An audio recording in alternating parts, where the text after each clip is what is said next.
ప్రేమించే దేవుడు అంటే ఎంత ఘోరమైన పాపినైనా క్షమించే ఎంత ప్రేమించాడు, ఎంత క్షమించాడంటే గొప్ప బండ పొడిసిన ఆయన కూడా క్షమించాడు. కేవలం ప్రేమడమే.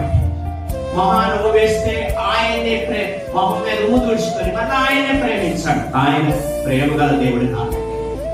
తల వెంట్రుకలు గడ్డాలకున్న తల వెంట్రుకలు పెరుగుతా ఉంటే సురికేస్తాడా, ఆయన క్షమించి ప్రేమించాడు. ఈ రోజు ఎవరిని చూడద్దు, మనం పూజిస్తున్న దేవుణ్ణి ప్రేమించి ఆయన ఏం చేశాడు అది చేయాలి. మనుషుల వైపు చూడద్దు. వెంకమ్మ పొలమ్మ సువార్తమ్మ శాంతం వైపు చూడద్దంటే వాళ్ళందరూ బలహీనలో, వాళ్ళందరూ వేషధారణ చేస్తున్నారు, మాయదార జీవితాలు చేస్తున్నారు. వాళ్ళ వైపు చూడద్దు.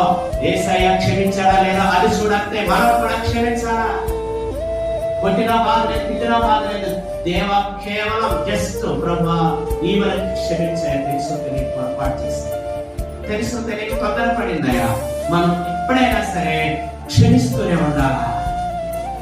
అది యేసుక్రీస్తు చెప్పాడు.